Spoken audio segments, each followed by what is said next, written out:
It feels crazy awkward filming with a GoPro.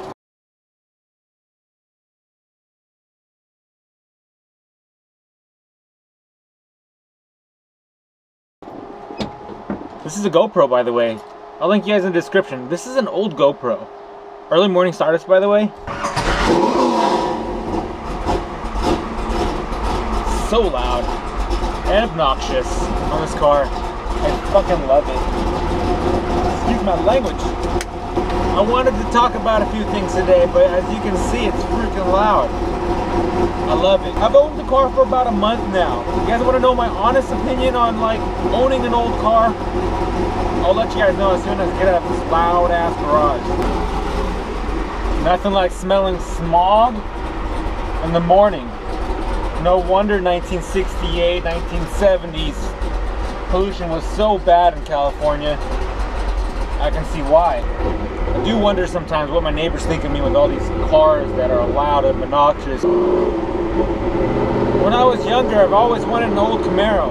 When I got older, unfortunately, I have one now, which is humbling. You guys know the story on this one. I don't have to go into this one, right? Now, let's be honest. Owning an old car, it cannot be your daily. Because if this was my daily, I'd probably end up shooting myself. Second gear. Sounds so nice. This car is early morning startup. It's fairly rough. There's a lot of characteristics about this car that you have to understand while driving it.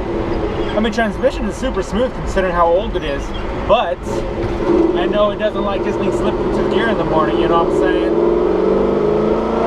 I'm gonna do a little rev matching in the morning first, let everything warm up. Or I might just have a problem with my clutch. I'll find out later, I guess. Another thing about owning this car, no power windows, of course. Not a big problem, kind of to be expected. After having all these other cars that I currently drive, driving a 68 Camaro on my daily route to work, it's a little different. I have to pay attention a lot more on the freeway because the car does wander just a little bit more than usual. It actually sticks to the road and stays on course better than other classic cars I've driven, but it's still a lot more than driving like say the Range Rover, the GTR, even the Subaru. As for comfort features, the car is fairly comfortable because the upholstery was redone by the previous owner. The suspension is actually pretty decent, so I don't mind driving it. Can you guys even hear me? I don't know, I'm just screaming at the camera at this point. Hey, by the way, video interruption, Haggard Racing is doing a giveaway or sweepstakes for Miata. I think every $10 is an entry. You guys want to check it out? Use the code Haggard for 20% off. I'm literally just helping my buddies out over there because we work with Orion fairly closely with Tuner Crate. They said they were doing a sweepstakes, so I was like, hey dude, I'll help you guys out. I hope to win the Miata too. I'd drift the shit out of it. But anyways, head over to their website, Haggard Racing. I'll link you guys in the description below. Use the code 20% off for Haggard. Or what did I say, that opposite? You guys know what I mean. Alright, back to the Camaro topic. This car lacks a lot of modern comfort, but duh, it was built in '68. That was modern at the time though. My inception. I don't think they believed in insulation back then because I can hear everything. It gets very cold in here and it gets very hot in here. Climate control was shitty. This car doesn't have AC, which is fine with me because it's a weekend car versus a daily car. But unfortunately, you guys know I love to daily my fun cars. Kind of defeats the purpose of having multiple cars. The lack of power, everything besides steering is very nice. I don't know what I'd do if I didn't have power steering. I'd probably grow fucking Popeye arms. What I found really cool are these back little quarter windows right here actually roll down, except my windows don't roll down very well. Probably going to be a project we got to work on. A lot of old issues on this car, but hey, I can live with it. It's a fairly nicely built, restored G68 Camaro. I almost called it a GTR. Holy shit, it's early in the morning. As for performance, I mean, you guys have seen my Snapchats and my Instagram. I don't need to show off on YouTube. You guys have seen it, right? If not, maybe I'll just insert a clip here.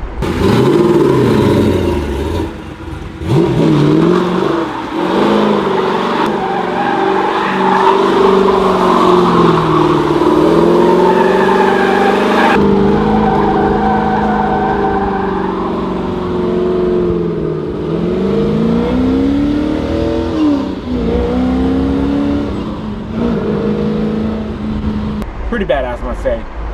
A little bit of, you know, burnouts and donuts. It's funny because everyone asks me, like, where are you doing this and when are you doing these? I get bored. I go out for drives. and then I end up doing burnouts. I did one at work, which is pretty fun. When I say work, I mean Mexico, literally Mexico.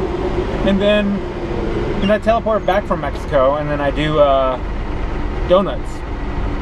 The donuts became like a nice little drift, like a circle drift. Does that make sense? Like a donut is not a drift because, I don't know, is a donut a drift? Good question. I mean, drifting is like a donut. Man, questions for the comments, right? Is donuts drifting? Leave a comment below. This car is overall pushing almost 600 horsepower. Previous owner said 600 solid. I drove Gino's car, or Gino drove me in his car. He's pushing 700. He drove this car. He can feel it. This car is definitely very, very fast. Lights up the tires so easily. A lot of low end torque. I guess putting this on the dyno maybe sooner than later would be a good way to actually test the horsepower on this. But needless to say, these old 350 small block motors tend to produce some nice, decent horsepower. I'll find out more details later on for you guys. Beautiful long tube headers, exhaust, ugly ass exhaust, TBH. I gotta change the exhaust out. The car's gonna sound a little bit different later on. Sounds nice, tunnel. I'll roll down the window so that way you can't hear me talking more. So that you just focus on the car and just not listen to my dumb ass. Some of you guys are probably wondering about gas mileage. Well, this car gets about probably 6. Probably most likely 6 miles per gallon. I'm currently showing that the tank's empty, which is probably a bad idea. So I'm gonna actually hit the gas station and fill up before I get into work. The gas gauge on this, fairly readable. I don't know how accurate it is, except I just know that it sucks up so much gas. I'm filling this thing up all the time. Hey, it's a part of well, you know what? I drive pretty hard. Off camera. Sometimes on camera. An all-around review of this car. I love it. I mean, for some odd reason, my left hand demands to be on the window as I drive. I either need a hat on or sunglasses, a mandatory thing. Left arm, if it's on the wheel, has to be crossed over as number 2. And I've got to hold the stick really aggressively and say, if you ain't first, you're fucking last, baby. When I first got this car, I was having some issues with it. Starter problems. The car wouldn't start. We'd end up replacing the starter. By the way, thank you, Carlos, for taking care of that for me. Life gets so busy, I don't get to work on my own cars anymore.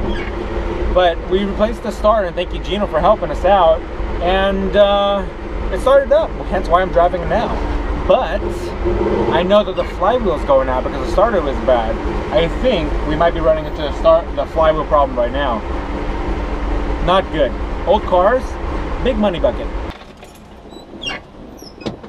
I just filled up. Let's see what the damage is. 5.5 miles per gallon. That is a rough one.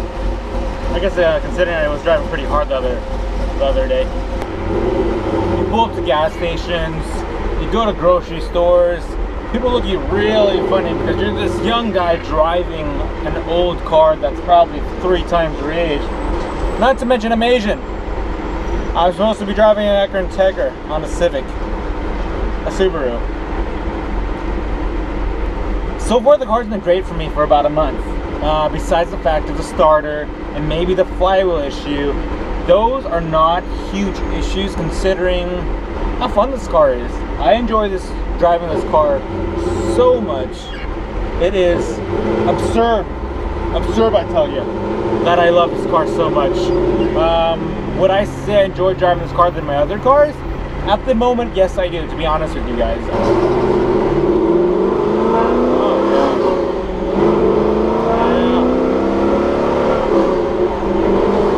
Up so fast.